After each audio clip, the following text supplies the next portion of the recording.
Welcome back to mechanical vibration video lectures.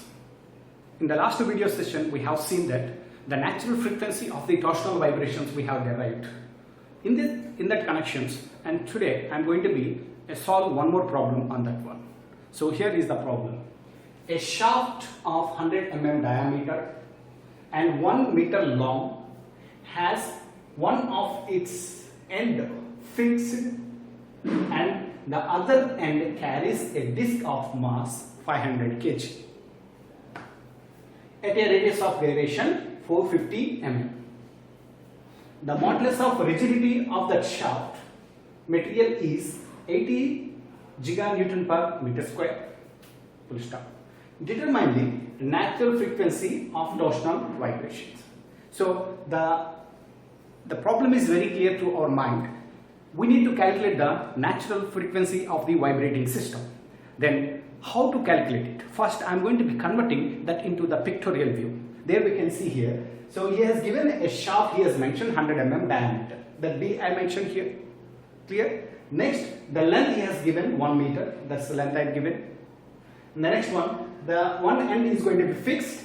Other end is going to be carries a mass of 500 kg. That mass is going to be here. That I attach it here is going to be the 500 kg.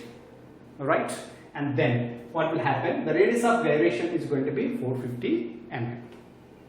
Of this mass, now we need to calculate it. So when it comes to here, the data what he has given, already we mentioned diameter, length, mass of that disc, radius of gyration and modulus of rigidity he has mentioned.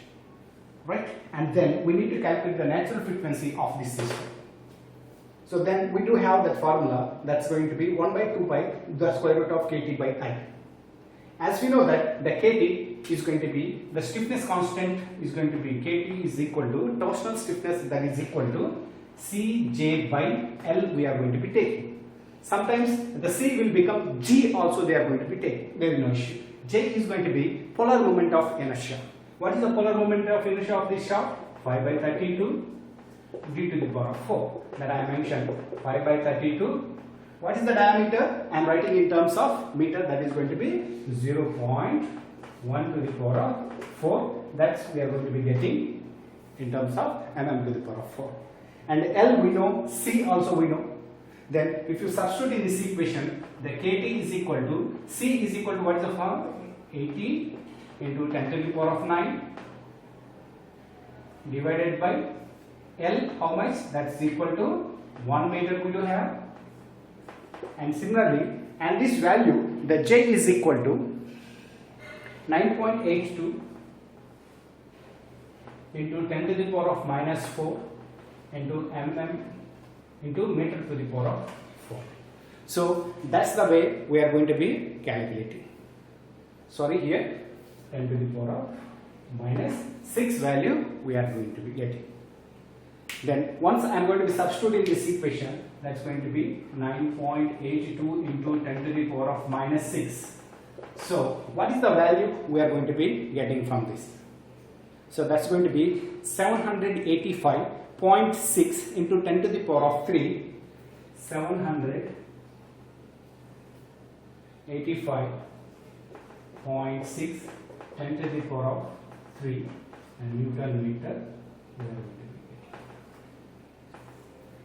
So this way we are going to be calculating the torsional stiffness of the this elastic member we calculated. And similarly we need to calculate the I value.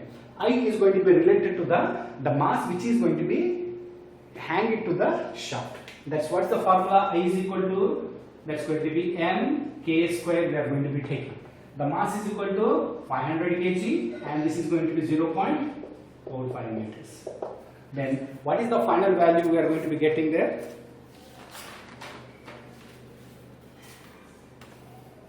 That's going to be 101.25 kg meter square we are going to be getting. So now we got the kT value, right? And the next one we do have the I value. Then these two values if you substitute in this equation, so then we will get the Fn value. So Fn is equal to 1 by 2 pi kT is equal to, what is the value we got it? 785.6 into 10 to the power of 3 divided by I is equal to 101.25 kg meter square. And then finally we are getting Fn is equal to 14 Hz.